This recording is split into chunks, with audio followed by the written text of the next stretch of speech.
Nah, halo. Coba ya, semoga udah bisa nih. Kontrinya. Mana kok? Coba itu kok. Ini aku nggak bisa itu dong. Save. Wah, ada itu tuh. Ada Mas Dani Rahmat tuh. Halo. Ada Civivi juga. Halo. Eh, Nah, Rif, sorry. Aduh, itu apa sinyalnya kurang bagus ya. mm-mm. Iya, tadi kok kan sempat cerita dengan modal per PBV aja tuh bisa mendapat bagger gitu ya. 2020 itu sekitar lebih dari 10, tapi 2020 tuh anomali lah ya kok. Tapi Ya, selain 2020 pasti ada aja selalu setiap tahun yang bagger gitu ya. Nah betul. kok pertanyaannya nih kan mungkin kita oke lah kita udah masuk nih pakai per PBV.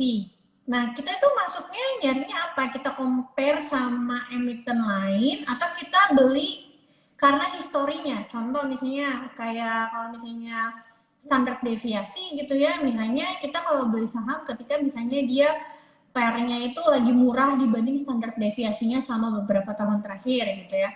Atau kita beli misalnya karena dia per PBV-nya itu lebih murah dibanding kompetitornya atau rata-rata industrinya.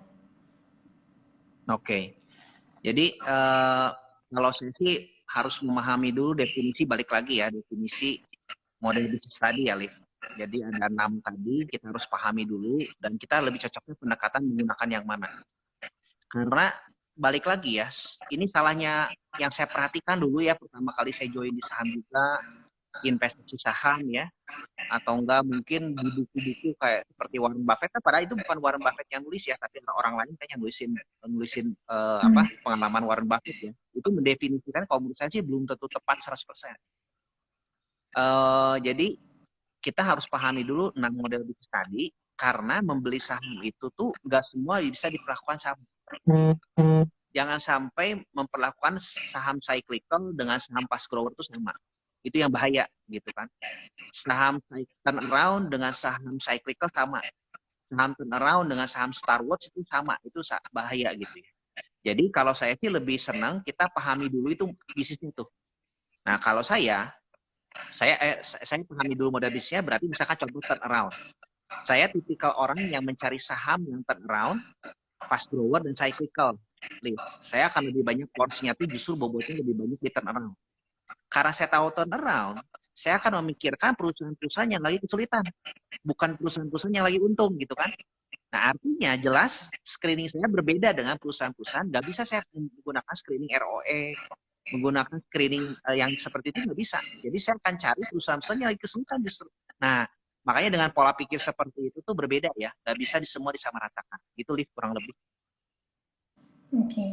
Nah, nanti kalau misalnya kita nentuin target jualnya itu untuk Koko sendiri seperti apa? Apakah ketika di ratio menyentuh nilai tertentu atau kita harus lihat lagi misalnya di industri tersebut valuasi wajarnya itu di berapa? Apakah kita harus bandingin di industri lokal juga atau harus melihat di luar negeri juga?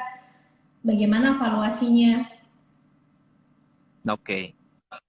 Valuasi itu kan balik lagi seperti yang saya sudah bilang tuh adalah seni. Jadi bukan sains. Jadi balik lagi tergantung lingkaran kompetisi kita dan pemahaman kita tentang bisnisnya. Nah, setiap model bisnis tadi itu berbeda. Pengakuannya balik lagi, baik dari screening sampai kita belinya, sampai kita mindset kita, sampai kita jualnya juga harus mengikuti. Jadi masing-masing punya karakter berbeda ya. Seperti fast grow, saya akan menggunakan mungkin pendekatannya itu PG ya, PG ratio ya. PG ratio itu price earning growth dibandingkan dengan growth-nya. Sedangkan kalau ngomongin turnaround, nah itu kita harus lihat dulu tuh turnaround ini akan lari kemana dia? Apakah akan lari ke fast grower atau nggak ke cyclical? Kan bisa jadi kan? Uh, atau mungkin di asset play tadi kan? Kalau kita ngomongin ya bisa jadi. Nah semua semua mungkin tipikal itu kan berbeda-beda. Kalau aset play saya akan jual kalau dia sudah pasar menghargai di PBV 1. Tapi kalau Hmm. ngomongin tentang turnaround, kalau turnaroundnya ke cyclical, saya akan melihatnya dari apakah di cyclical tadi supply dan demand-nya sudah agak peak atau enggak. Tapi kalau ngomongin cycle turnaround-nya masuk ke fast grower, masuk ke PG. Nah, jadi balik lagi tuh tergantung dari masing-masing kita ngelihat model bisnis. Nah, yang penting dasarnya kita harus memahami dulu, itu mudah sekali sebenarnya tuh. Nggak serumit yang kita bayangkan gitu.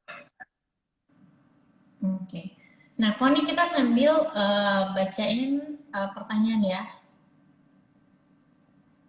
Nah ini, ada yang nanya, kalau blue chip per PBV pasti nggak masuk hitungan Ko Andre ya untuk beggar.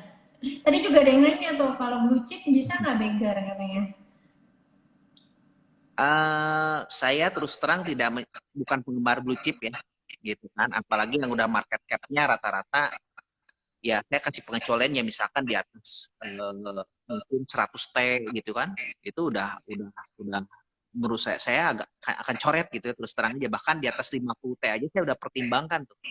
Di atas 10 T aja tuh saya udah mulai mikir dulu apakah dia bisa nggak. Nah cuman 10 T masih kecil lah ya kalau kita sebut. Nah saya akan nyari kebanyakan mungkin yang market cap-nya di bawah 10 T malahan. Bahkan saya lebih senang yang cuma T, 2 T gitu, saya senang banget gitu, biarpun sahamnya nggak liquid atau nggak dikenal dengan banyak orang gitu. Oke. Nah, Jadi, menjawab tadi kan, apakah blue chipnya bisa beggar atau enggak?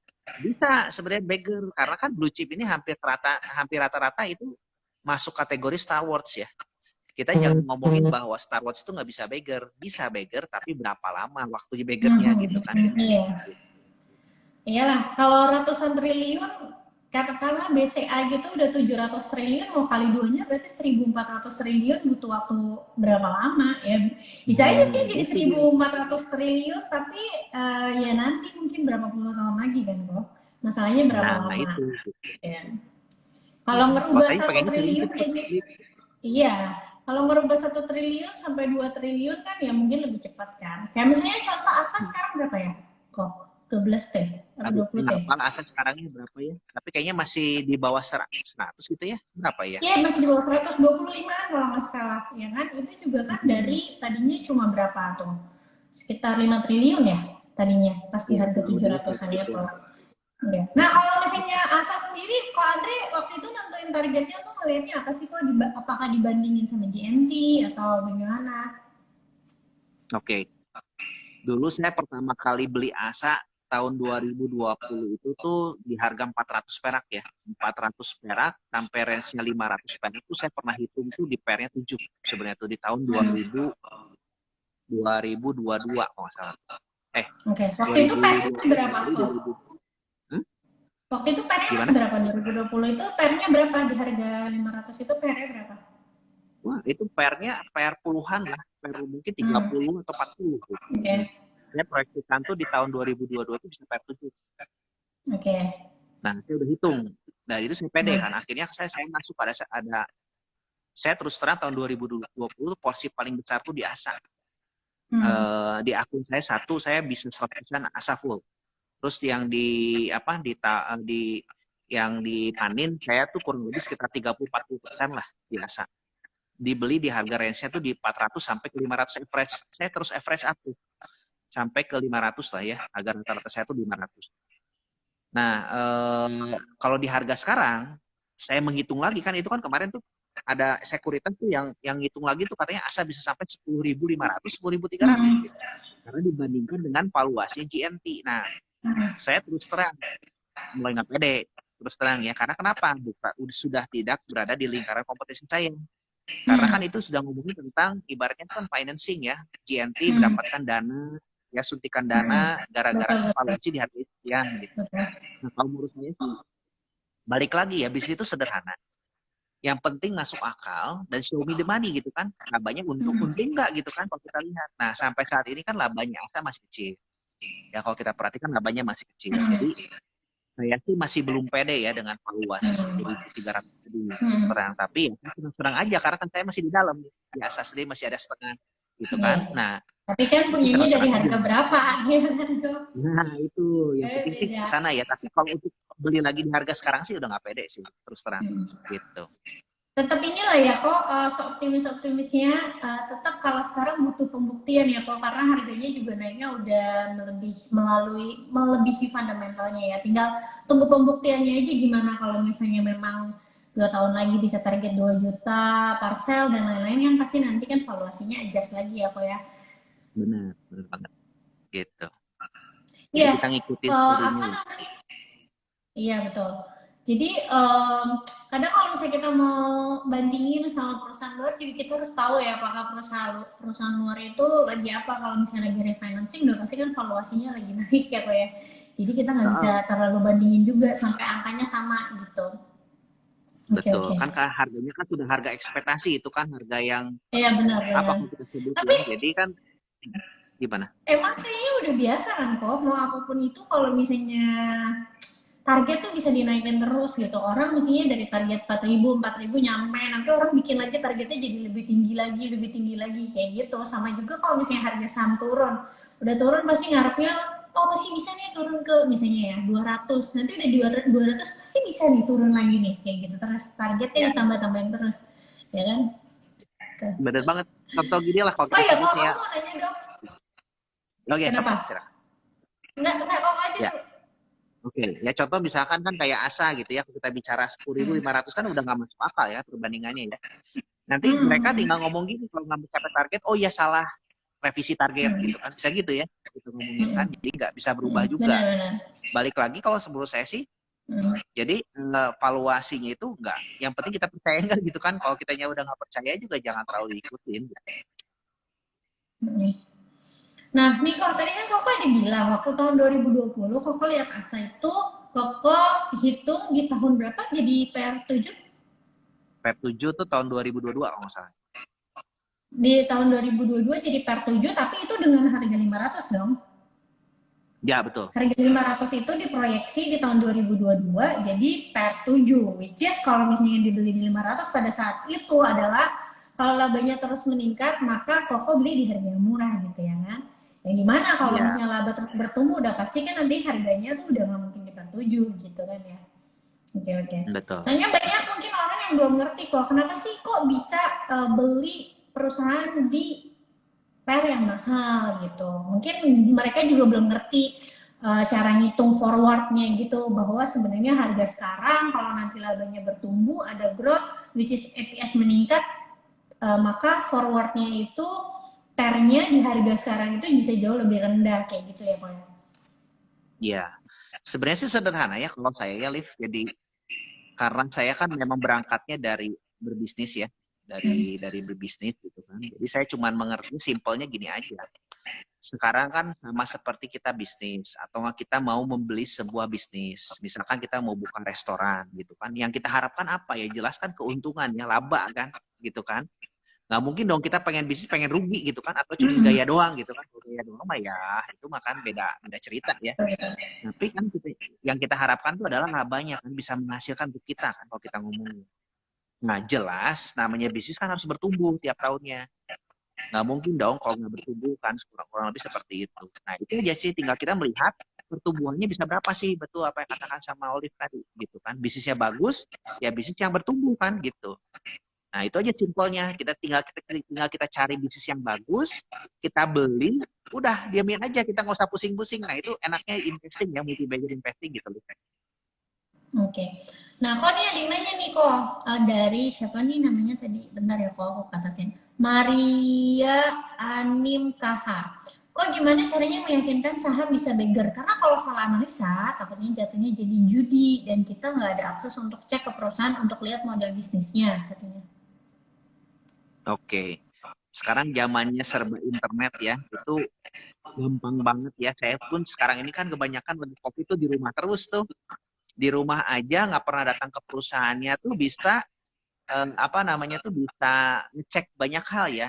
Itu gampang banget ya di website IDX, googling gitu kan ke websitenya perusahaan gitu kan ya baca annual report, baca public exposure kerjaan kita cuma itu doang gitu. Dan kadang-kadang kita sering sih di IAI juga kan suka ada meet the CEO kayak tadi kan meet the CEO tuh ketemu langsung Hmm. sama manajemennya, Hmm. ngobrol langsung, bisa interaksi langsung gitu kan lewat Zoom digital ya. Itu juga kan dan apalagi banyak sekali kan sekarang di YouTube juga kan ada video-video tentang CEO juga banyak gitu kan. Nah, dari sana sebenarnya saya pikir sudah cukup ya. Nggak perlu harus kita ngomongin tuh sampai datang dan nggak perlu sih gitu. Tapi sekali-kali kalau saya sendiri sama nih ngecek ke lokasi ya, contoh seperti gini. Misalkan saya senang suatu bisnis retail nih, saya ngecek lokasinya gitu, ngecek rame nggak gitu kan, bisnisnya Hmm. bagus nggak gitu kan, apakah bener nggak nih yang dikatain oleh manajemennya bagus nggak gitu, kadang-kadang suka gitu Hmm. juga kan, gitu.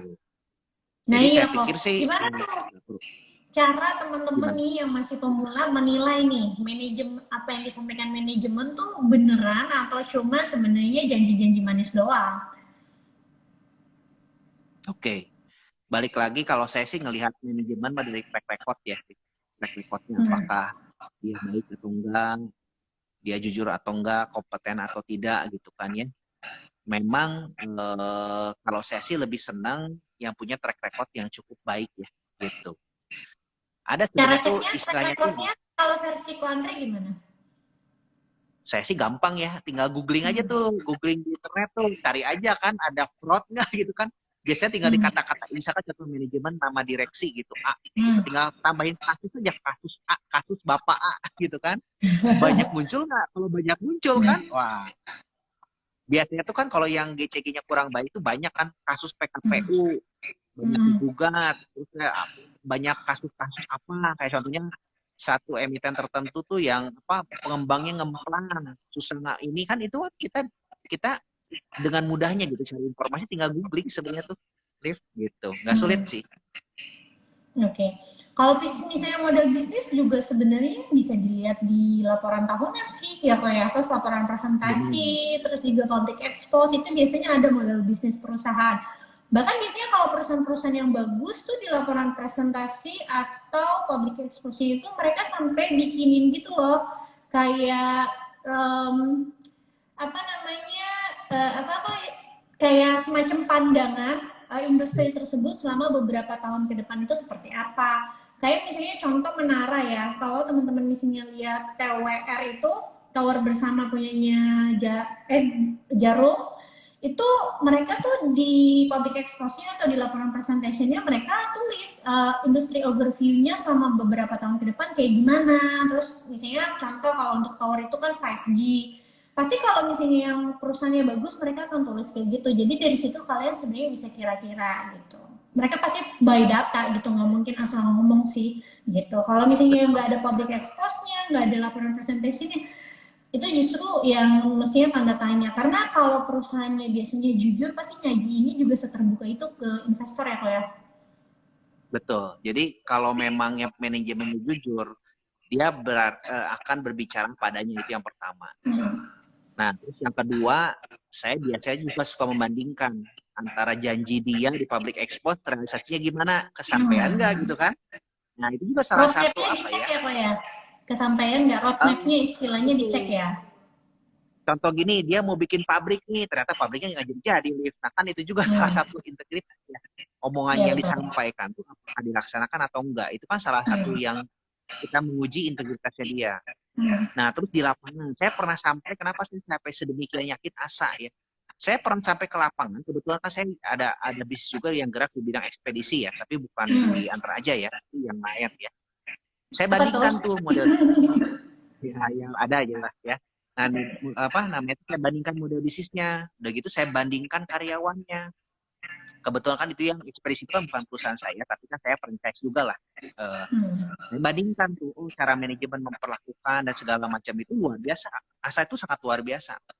Dari Pak Projonya, dia punya visi seperti gini.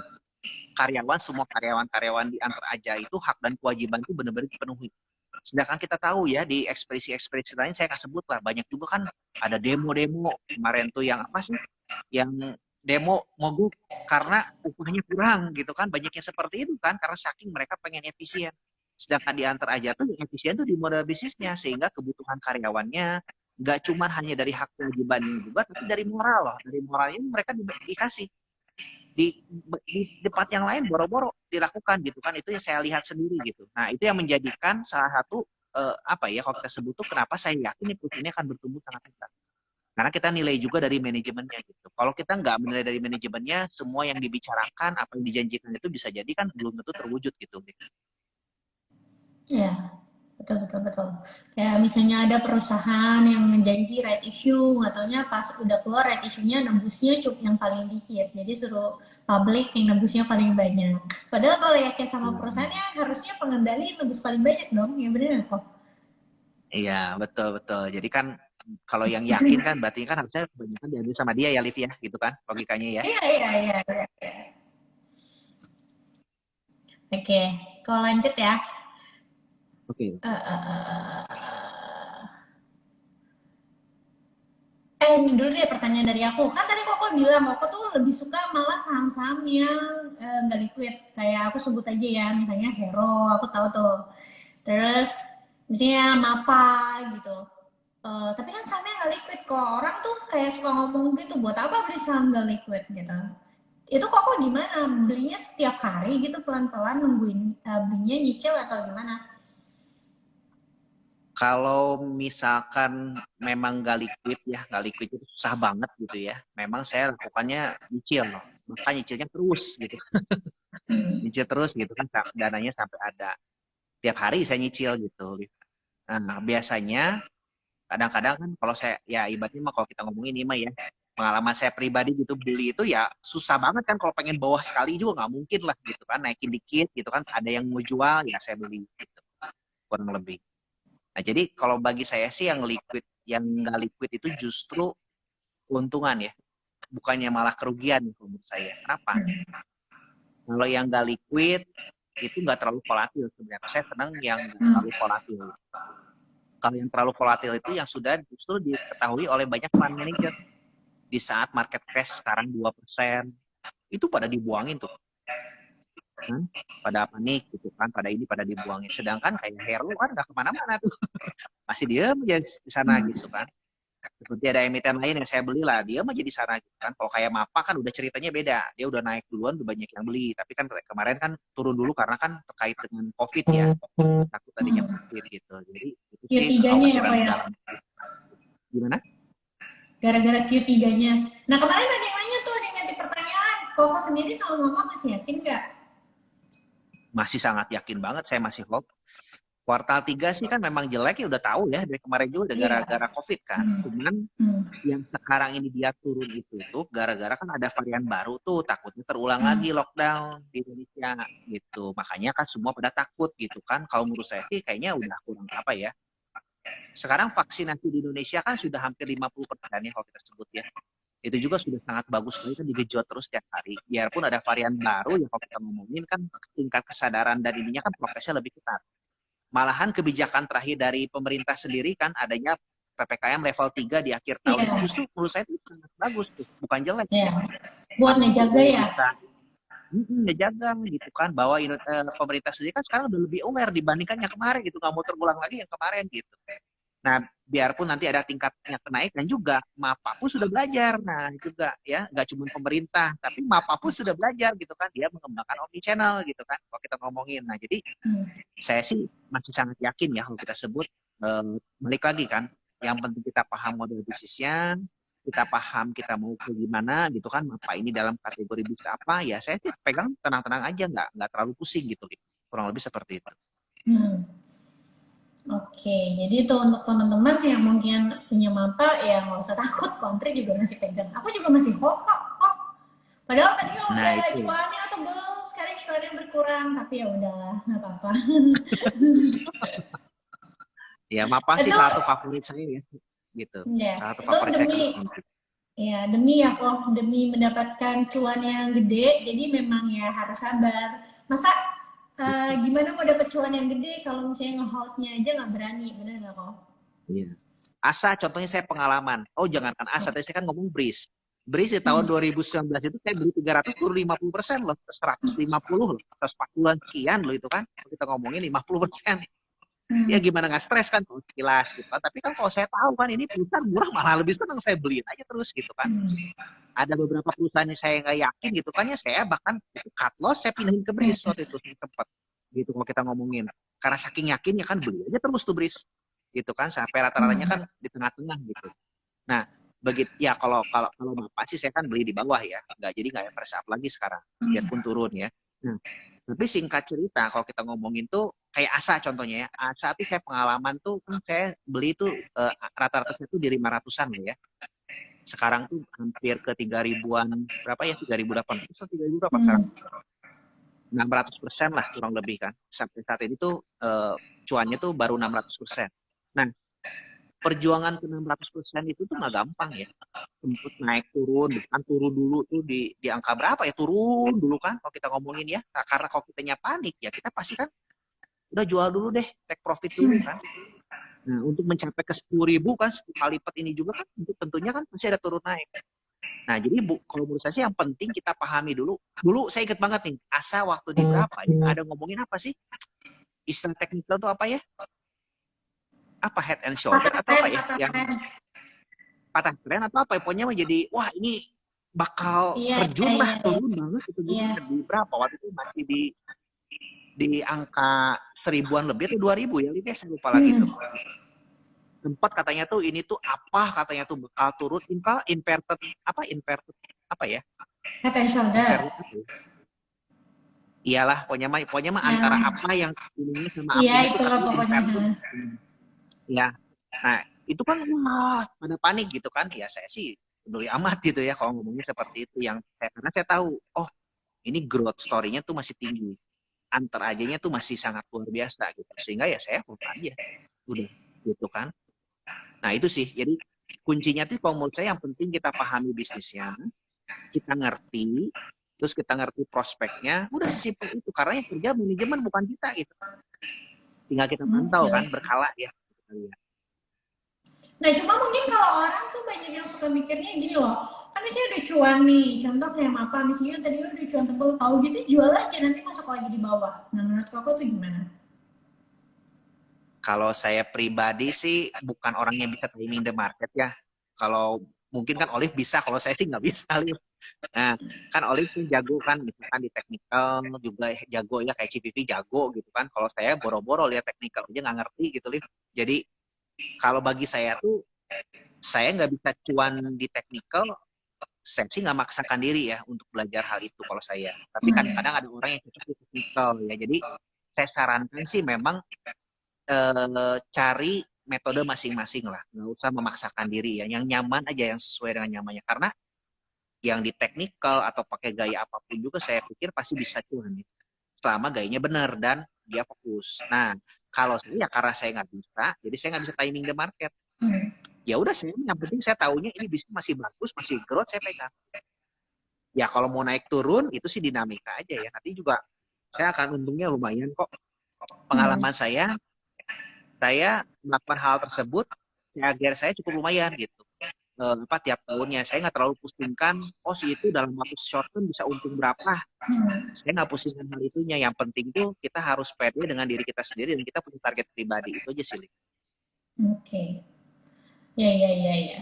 Tapi aku juga walaupun aku lihat aku trading pakai technical, tapi aku ada saham-saham tertentu yang memang di sini aku untuk invest aku nggak pakai technical. Kalau kayak misalnya kayak apa gitu, kayak memang kemarin misalnya kayak patah trend, aku diamin aja gitu. Kayak BBRI juga aku nggak pernah pakai technical kayak gitu. Ya, ada beberapa saham lah yang memang aku mau hold gitu, nggak pakai technical gitu. Memang gayanya Olive kan teknofundamentalis kan, ada teknikal dan fundamental. Iya. Lanjut ya kok. Ya. Bentar. Kok sorry. Oh ini udah ini dulu. Dana minimal untuk menerapkan value investing katanya. Oh, maksudnya modal kita gitu ya. Modal kita sih berapapun juga nggak masalah ya. Nggak masalah ya kalau kita ngomonginnya. Ini terus terang ya, ini pengalaman saya pribadi. Gimana ya? Mungkin enak gak ya kalau saya sebut angka? Nggak enak ya. Ya misalkan saya kan istri saya nih pernah nitip gitu kan, iseng biasa gitu kan buat uang belanja gitu kan. Tahun berapa ya waktu itu ya, dia mulai nitip tuh tahun 2018 2019 ya. Ya angkanya sih mungkin saya hitung dulu ya CAGR-nya berapa ya. Jadi kurang lebih tuh naiknya hampir 10 lipat. 10 lipat tuh dalam waktu 2018 akhir 2019 itu berarti berapa 3 tahun kurang ya, 2 tahun lebih ya gitu. Hanya dengan kita buy and hold ya, buy and hold doang gitu. Saya nggak melakukan apapun, saya belinya kebetulan itu ASA ya. Begitu ASA-nya saya ada jual sebagian, saya pindahin ke MTDL gitu. Dengan lakukan seperti itu aja tuh bisa 10 lipat loh gitu. Dalam waktu 3 Jadi tahun uang ya, berapapun nggak masalah ya. Uang berapapun nggak masalah. Yang penting tuh kalau menurut saya tuh bukan ininya ya, tapi itu kan memang dananya kan dana lebih kecil yang saya pakai buat yang di akunisi saya tuh lebih kecil. Nah cuman kalau kita sebut tuh berarti kan kalau kita lihat kalau saya ngitung 3 tahun berarti kan CAG-nya lumayan tuh tiap tahunnya berapa gitu kan kurang lebih gitu. Ya itu kan memang karena saya kan hampir di ASA itu di sana tuh hampir 100%. Itu tuh yang itu saya kebetulan gitu. Lalu pindah gitu kan. Oke. Jadi modal berapapun bisa ya kok?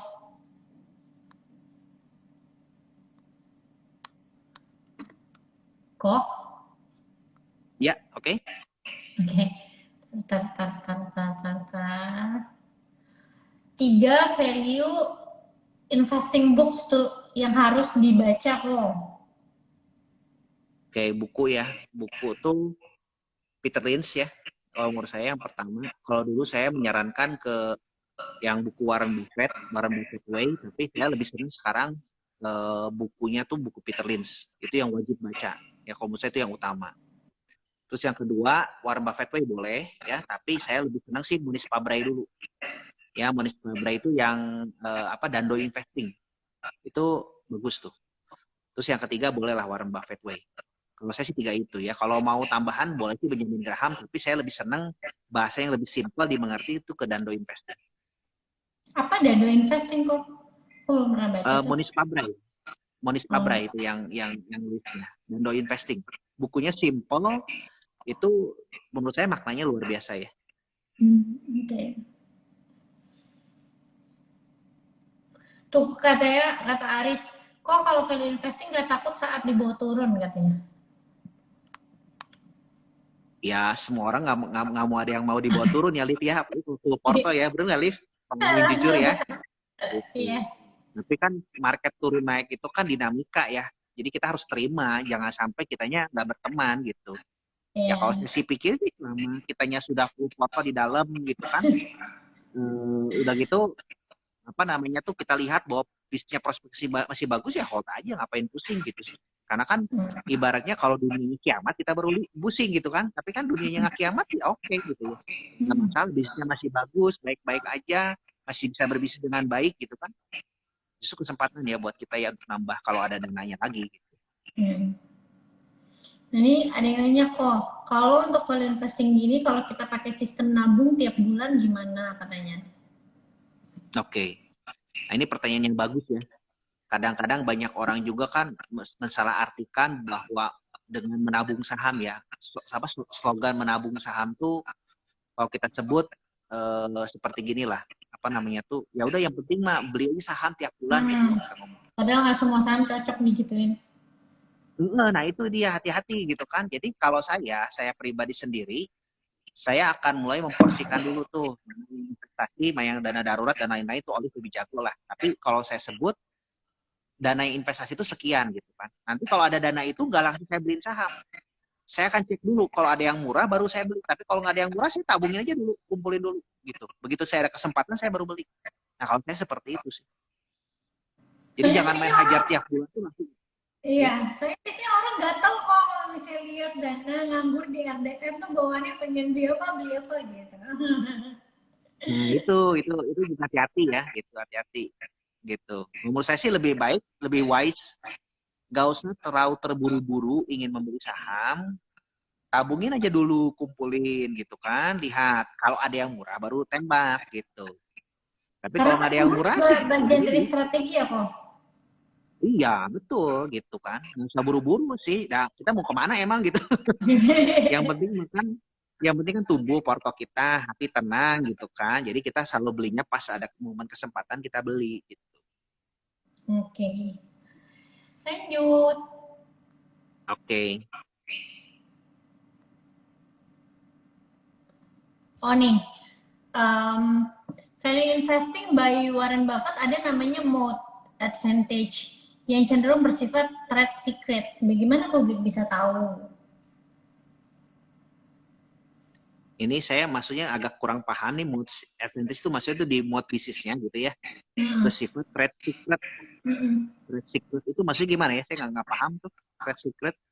Ini maksudnya cost advantages deh kok. Oh, jadi kayak misalkan contohnya tuh transaksi-transaksi di dalam gitu maksudnya gitu. Atau gimana ya? Nah, kalau Ya, kalau seperti itu, iya, kalau ini seperti harusnya itu cost sih advantages ya maksudnya. oke, oke. Nah, kalau kalau Jadi kalau makanya misalkan saya biasanya kurang paham. ini ya kok perusahaan tuh suka ada yang bisa jual barang tuh jauh lebih murah dari kompetitornya karena mungkin dia punya punya mungkin pabrik yang bisa produksi lebih banyak dan lain-lain gitu. Bisnis mode lah kalau kita Oh sebut betul ya. tuh mode ekonomik kan banyak kan Hmm, macamnya. betul. Ada yang mana nih maksudnya? Cenderung bersifat trade Oke, secret. oke. Bisnis mode mungkin ya. Jadi kekuatan bisnis, ibaratnya kan parit bisnis kita kuat, parit bisnisnya kuat. Itu biasanya ditandai dengan GPM yang besar ya. Salah satu yang kita bisa Hmm. jadi patokan kita tuh adalah di gross profit margin dia. Kita bisa cek ya, selama gross profit marginnya dia bisa besar, nah kita bisa lihat dia punya kekuatan moat yang sangat bagus ya untuk di bisnisnya dia. Contoh lah, ambil kata seperti gini, misalkan kita bikin ayam goreng gitu kan. Ayam goreng KFC dengan ayam goreng kita biarpun sama-sama enak, jelas kita nggak mungkin ngejual dengan harga yang sama. Harga KFC pasti lebih tinggi. Lebih untung mereka, selain produksinya mereka lebih massal, mereka juga ada kekuatan brand. Nah itu yang membuat mereka tuh bisa untung lebih besar daripada kita punya ayam goreng gitu, kurang lebih seperti itu.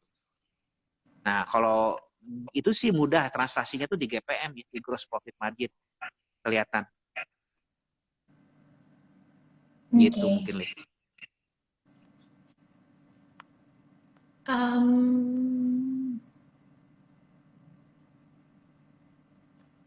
Bentar. Nah ini kok, kenapa lebih pilih SPMA dibanding INKP?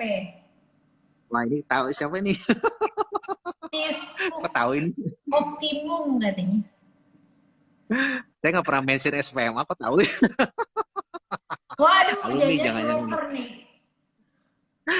Oke, ya alumni mungkin ya. Satu ya, INKP terus terang ya kalau kita ngomongin ya, INKP itu adalah bisnis cyclical ya. Terus yang kedua tuh dia market cap-nya juga udah kecil ya. Sorry, udah besar maksudnya gitu kan. Udah besar, dan ketiganya cyclical itu kita harus mendapatkan momen yang pas ya, baru kita bisa untung gitu kan. Selama kita nggak yakin ya jangan. Nah kalau SPMA itu lebih mudah kalau menurut saya, karena bisnisnya dia tuh bukan bisnis cyclical, dia tuh adalah perusahaan consumer good. Biarpun bisnisnya di tisu, kebenaran aja sama gitu bisnisnya gitu kan. Nah di kertas gitu kan, tapi kertasnya dia tuh dia beli bahannya, dia jual tuh ke masyarakat dalam bentuk udah jadi kan, kalau kita ngomongin jadi diolah ya. Jadi bahan baku dengan ininya tuh keuntungan dia tuh bisa stabil. Harga bahan baku turun malah dia diuntungkan, harga bahan baku naik dia naikin harga jual tuh ke konsumen. Jadi keuntungan dia tuh tetap stabil. Nah itu yang saya senang dengan SPMA, itu yang pertama ya. Jadi bisnisnya bukan bisnis cyclical tapi masih consumer good. Nah yang kedua, SPMA ini tuh dia ada story yang berbeda di tahun ini. Story-nya itu dengan dimulai di tahun 2021, 2020, manajemen sudah mulai melakukan namanya itu efisiensi pabrik. Dia datangkan mesin baru, efisiensi juga, sehingga labor cost dia tuh berkurang jauh. Hampir 50% saya perhatikan di tahun 2021. Dari 30%, 30 miliar per kuartalnya tuh turun jadi sekitar 15 miliar lah kurang lebih. Ya, itu mengakibatkan NPM atau net profit margin itu bertumbuh sangat signifikan. Nah, yang kita sudah tahu sebelum-sebelumnya di tahun 2020, di tahun 2020, 2021, di kuartal-kuartal sebelumnya dia utilisasi pabriknya tuh mesinnya belum maksimal. Jadi ibaratnya mah outputnya dia, produksinya dia itu belum maksimal. seperti yang kita sudah tahu kan namanya pabrik, kalau produksinya lebih maksimal kan labor cost tetap sama ya, betul nggak? Ya, jadi akhirnya kan dia lebih efisien. Nah, artinya marginnya lebih tebal. Nah, itu translasi kuartal 3 tuh marginnya sangat tebal sekali. Itu yang mengakibatkan story dia berubah. Ya, sehingga di kuartal 4 ini, di mana kebutuhan COVID-nya sangat tinggi saat itu tuh hand towel ya. Hand towel tuh yang sering dipakai nggak tahu nih, Oli sering pakai gitu kalau ke WC sekarang ke mall tuh suka ada narik tisu yang tebal tuh. Hand towel itu namanya tuh. Yang kalau di toilet tuh ada Yang cuci mana? tangan, habis cuci tangan tuh Atau ya? narik tisu. Aha. Kalau kalau datang ke mall atau nggak datang ke pabrik restoran atau apa hotel, kalau udah cuci tangan tuh ada tisu tuh yang ditarik tuh yang tebal. Mhm.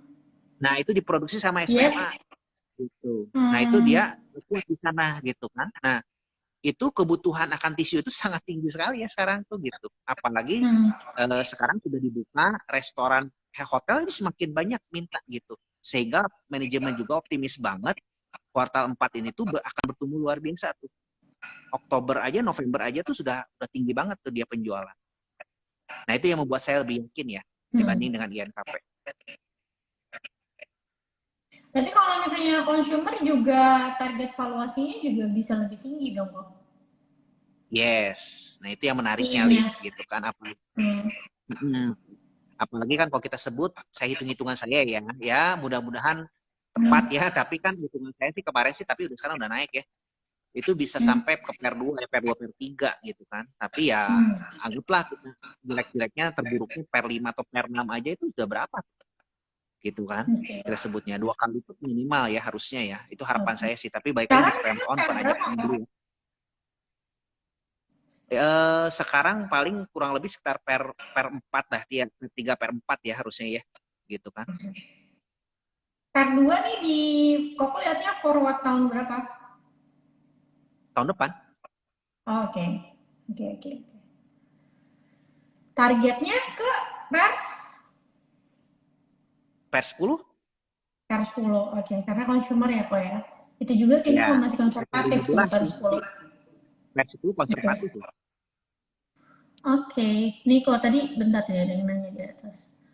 Oke, Tapi ini semoga disclaimer on ya, bukan ajakan beli gitu ya. iya bukan aja nanti besok-besok kalau turun harga sahamnya ini lagi apa namanya ngoceh-ngoceh dibilangnya pom-pom. Nah, kayak gitu kalau nggak Iya. dibilangnya endorse. Kalau misalnya mau masuk tapi takut turun ya udah sambil dilihat aja teknikalnya gitu. Kok ada yang nanya nih kok bahas daya dong kok dari segi solvensi dari Ini Vincent. dari segi apa, sorry? Dari segi solvensinya. Oh, oke. Debt-nya ya, yang kita sebut ya. Hmm, Sekilas kalau bagi teman-teman yang mungkin belum paham dengan industrinya, itu debt-nya tuh kelihatan sangat tinggi sekali kan, kalau kita sebut ya. Padahal kalau kita lihat debt-nya itu, yang satu yang tertinggi itu adalah liabilitas sewa.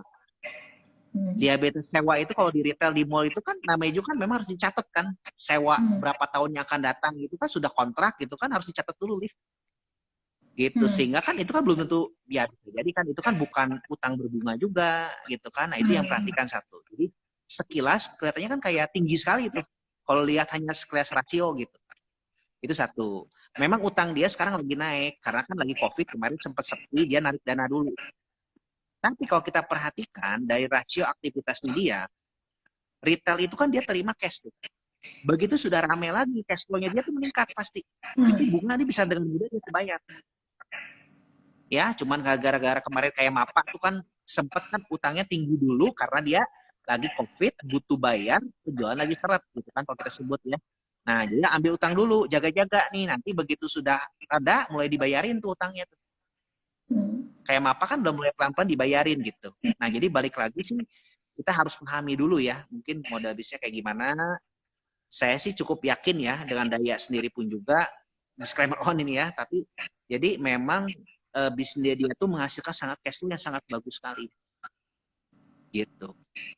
Oke. Mapi juga tuh sempat tahun kemarin kan utang sewanya juga sempat gede tuh. Karena kan dia kan Ya malnya tutup jaga-jaga juga ya sih. namanya juga. Nah. Gitu. Oke. Ya itu sih kan strategi ya, no problem lah gitu. Wah, ini ada yang nanya nih, kok kalau ISSP value investing bagus nggak? Itu IAI masuk udah dari bawah banget tuh, udah berapa kali beggar itu ISSP. Ya ISSP sampai saat ini saya masih hold ya ISSP ya. Saya memang betul kata Olive juga udah belinya tuh dari bawah. Jadi bukan anjuran untuk membeli, tapi kok untuk saat ini apakah murah atau enggak? Kalau hitungan saya sih masih murah. Tapi balik lagi disclaimer on ya, gitu. Bukan anjuran membeli, diperhatikan juga karena ISSP ini masuk ke kategori cyclical. Hati-hati, cyclical itu timing is everything kalau menurut saya kalau Hmm. cyclical. Kalau Anda nggak paham dengan model bisnisnya, hati-hati. Lebih baik cari perusahaan-perusahaan yang cukup nyaman ya. Contohnya kayak ya tadi lah kayak SMMA itu kan cukup nyaman tuh, MTDR yang tinggi sih. Tapi kayak ADS juga cukup menarik.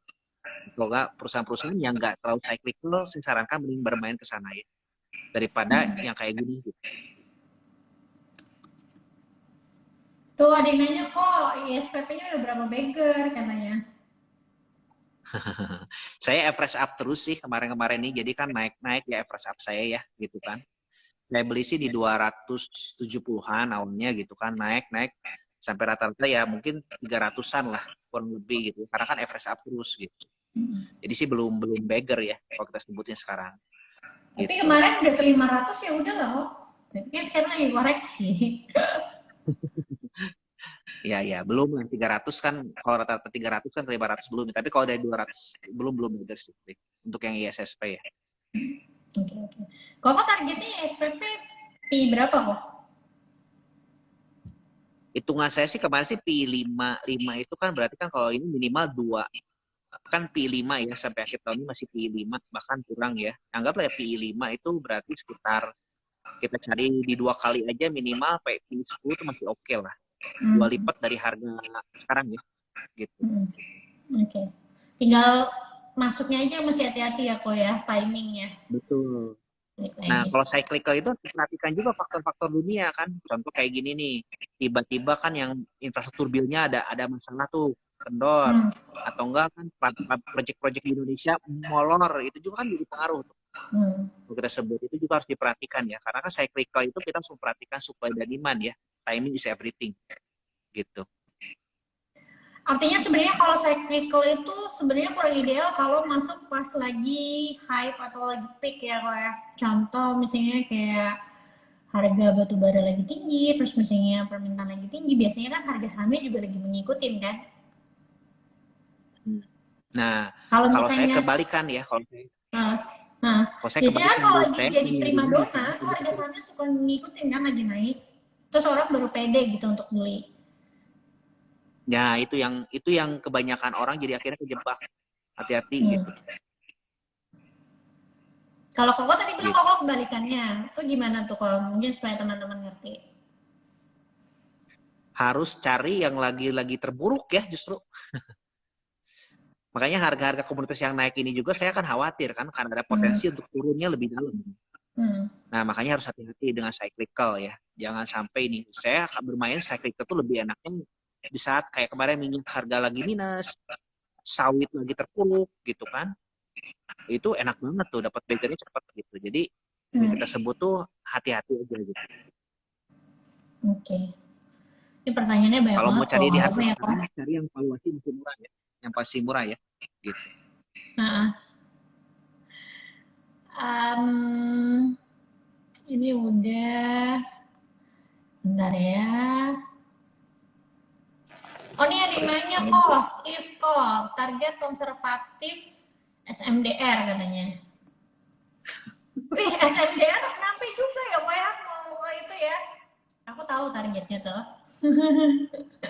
Ya, SMDR sih masih murah ya. Sekarang kalau dihitung-hitung harusnya sih masih bisa dapat di per 2 sih. Per 2 masih oke gitu kan. Kalau per 2 ya anggaplah terburuklah per 6 gitu kan. Bisa berapa lipat tuh kan kalau kita sebut ya. Tapi anggaplah dua lipat aja tuh udah sangat bagus ya kalau kita sebut gitu. Iya, sempet nyampe juga tuh kok ke 1000 kok. Kan tadinya juga aku sempet pegang kan, terus aduh kelamaan kan. Terus aku lepas nggak tahu ya beneran nyampe juga ke 1000. Ya Mantap nih, udah, mantap. belum rezeki. Itulah ya, memang mentalnya harus dilatih dilatih lagi supaya mau apa namanya pegangnya berani gitu. Nah ini mungkin pertanyaan terakhir ya teman-teman. Ko Andre ada pegang berapa saham, diversifikasi bagusnya di berapa saham ya? Saya sih Kak, tipikalnya nggak bisa pegang terlalu banyak ya. Jadi saya sih maksimum 10 lah, 10 saham. Saat ini saya pegang sih maksimum 10 ya, maksimum 10 gitu kan. Bahkan kalau bisa sih semakin sedikit semakin bagus kalau saya gitu. Tipikalnya terlalu banyak Oke. Okay. apa ya? Nggak bagus juga sih karena kan harus dipantau terus tuh perusahaannya ya gitu kan harus dilihat gitu kan ngerti gitu kan. Oke. Kalau saya sih lebih nyaman sedikit ya hanya nggak terlalu banyak. Oke. Nah ini kalau mungkin pertanyaan terakhir dari aku. Mungkin kan kita nih kalau misalnya analisa saham termasuk juga Koko pasti ada dong saham yang misalnya nggak sesuai gitu dengan analisa Koko gitu, nggak jalan-jalan gitu. Nah biasanya Koko kasih toleransi berapa lama sih nungguin beneran saham ini membuktikan dirinya, baru habis itu Koko memutuskan untuk oh kayaknya nggak usah, nggak udah aja nih kayaknya salah nih, kayaknya pindah aja deh ke saham lain gitu. Yang lebih conviction. Sering banget tuh saya juga kan proses Iya, biasanya kalau belajar Koko seperti itu kan. pertimbangannya apa? Oke, kalau saya sih based on tadi ya tetap balik lagi kan prospek ya. Di perusahaannya lagi saya akan melihat prospek apa yang saya harapkan dari perusahaan ini. Contohnya misalkan ada perusahaan A. Perusahaan A ini tuh dia tuh akan buka pabriknya tuh tahun sekian gitu kan. Dengan meningkatin kapasitas pabriknya sekian gitu kan. Tapi ternyata molor terus tuh. Hmm. Ya saya sendiri kan apa-apa yang saya pikirkan gitu kan. Saya akan pindah dulu ke yang perusahaan-perusahaan yang menurut saya itu lebih menjanjikan gitu dalam waktu yang mungkin nggak relatif singkat ya kita sebut. Saya akan pindah ke sana lift terus terang. Hmm. Jadi bukan berarti jelek ya perusahaan tersebut, hanya mungkin tidak sesuai dengan harapan saya di awal. Hmm. Karena rencana saya beli perusahaan itu gara-gara ini kan gitu kan. Tapi kalau gara-gara ini nggak sesuai ya saya mendingan keluar dulu gitu. Itu satu. Terus kedua, manajemen biasanya tuh saya belajar juga ya. Manajemen dalam perjalanan juga saya melihat kan belagatnya kan. Saya pernah cut loss contohnya, mohon maaf ya saya nggak menjelaskan tuh gimana, tapi kan mungkin nggak cocok dengan saya. Seperti contohnya kayak MDLM, Modern itu saya pernah cut loss. Ya saya ngerasa kok kayaknya apa namanya tuh nggak cocok ya karena kan dia pernah ada kasus PKPU ya Hmm. udah gitu kan juga kan sempat di freeze ya itu apa saham sendiri kan gitu kan jadi ada kasus-kasus lah yang mungkin kurang baik gitu kan contoh seperti misalkan ada hal-hal yang lain lah atau bisa jadi saya pernah ada kasus juga bukan kasus ya jadi saya pernah ada kejadian juga tuh di Poli ADMG saya Hmm. cut loss tuh cukup gede Poli ADMG itu pengalaman terpahit lah kalau kita sebut ya saya sampai inget-inget terus tuh kenapa karena saya sendiri itu ternyata salah menganalisa itu li menganalisa siklusnya tuh salah kebetulan Hmm. Poli ADMG itu adalah saham cyclical jadi saya salah Hmm. menganalisa yaitu bagian dari pembelajaran gitu. Oke. Okay. Oke, okay. Jadi ya pokoknya tinggal dilihat aja kalau misalnya roadmapnya nggak sesuai sama harapan kita ya nggak apa-apa untuk kita mengakui ya kok ya kita cut Benar. loss terus bisa pindah sama lain. Mungkin kan yang masih banyak nggak ngerti itu dikiranya kalau investasi tuh nggak bisa cut loss gitu loh kok. Oh enggak juga sih. Saya kadang-kadang banyak masih beberapa kalau cut loss tuh ya jelas ya, alasannya harus jelas. Tapi kadang-kadang saya juga suka melakukan kayak tadi kan, bukan berarti perusahaannya jelek, tapi saya melihat ada peluang lain yang lebih bagus. Hmm. Nah, bisa jadi seperti itu gitu.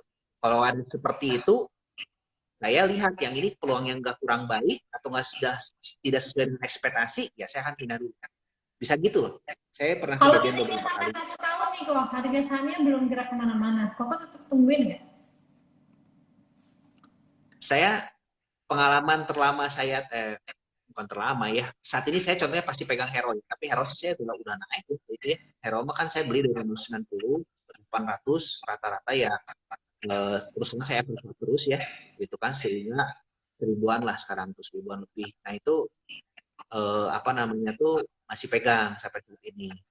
Tapi waktu itu kan sempat nggak naik-naik tuh turun naik karena saya Hmm. nungguin tuh IG-nya buka. Tapi karena saya masih berharap masih sesuai dengan ekspektasi, udah gitu kedua apa namanya tuh karena saya senang dengan bisnisnya ya saya masih follow dirinya nggak pindah gitu Liv gitu. Hmm, oke. Ya udah. Makasih ya kok atas sharing-sharingnya. Nanti kapan-kapan kita ngobrol lagi ya kok. Teman-teman nanti kalau Siap misalnya Liv. udah ketinggalan, bisa ditonton ulang videonya di IG Story, di IG Story, IGTV. Tadi juga kok Andre udah ada spill saham-saham yang kira-kira dia pegang. Tapi balik lagi disclaimer on, itu kan analisanya kok Andre. Kalau misalnya kita nggak tahu dasar dari analisa tersebut, takutnya ketika dibawa turun harganya kita jadi bingung-bingung sendiri. Ini mau hold atau jual gitu ya kok ya. Nah, kalau nggak Betul salah betul. besok ada kelas ya kok ya. Oh ya, besok Uh, sih kita ada step kedua ya. Kalau mau ikutan, nggak tahu di sekarang masih keburu. Besok iya. ada kelas. Kalau mau ikutan Tapi boleh. biasanya IAI itu punya IAI itu kan ada kelas teman-teman terus ada grup Telegramnya juga. Tapi mau join grup Telegram tuh mesti ikut kelasnya dulu. Kelasnya tuh biasanya sebulan sekali pasti ada step 1 sampai 3 ya Pak ya. Iya, Gitu. step satu, dua yang sebulan sekali sih. Step tiga Iya. nanti berapa lama Step tahu. 1 sampai 2. Yang paling aku suka sih sebenarnya step 2 sih. Itu kan ya semua kayaknya ada bedah emiten ya Pak ya. Hampir setiap Iya, step bisa budaya. pasti ada bedah emiten gitu. Jadi kalau misalnya mau tahu cara kok Andre nganalisa sebuah saham supaya dapat multi bagger, cara Pak Donald nganalisa saham, cara CVV ngatur money management dan lain-lain, itu kalian bisa ikutan aja kelasnya Investor Academy Indonesia. Kalau misalnya teman-teman nih belum tahu nih, aduh emang IAI itu seperti apa sih, teman-teman bisa nonton video YouTube-nya IAI. Akunnya kan namanya Investor Academy Indonesia juga kan kok. Di YouTube-nya tuh udah banyak banget sharing video-video bermanfaat kayak Meet the CEO, bedah emiten dan lain-lain. Kayak dulu pas aku bahas ASA di harga 680 itu ternyata IAI itu udah bahas di YouTube-nya dari lebih dulu dari aku, kayak dari harga 500-an kayaknya udah dibahas di YouTube-nya dan itu di publik teman-teman, maksudnya YouTube-nya bisa kalian tonton gitu. Dan setahu aku member-member yang ikut kelasnya itu adalah orang-orang yang pernah nonton YouTube-nya karena penasaran kok bisa sih orang-orang kayak Ko Andre, Pak Donald, CVV nemuin saham-saham kayak gini gitu. Oke, jangan lupa langsung follow Instagramnya Kong Andre karena Kong Andre juga kadang-kadang suka kasih insight-insight. Terus follow Instagramnya Investor Academy Indonesia dan juga subscribe YouTube-nya Investor Academy Indonesia. Oke, teman-teman semua, terima kasih. Selamat malam, kok. Thank you, Liv, udah diundang ya. Semua Iya. sukses selalu ya. Iya. Dadah, selamat malam. Selamat malam semuanya. Bye. Bye.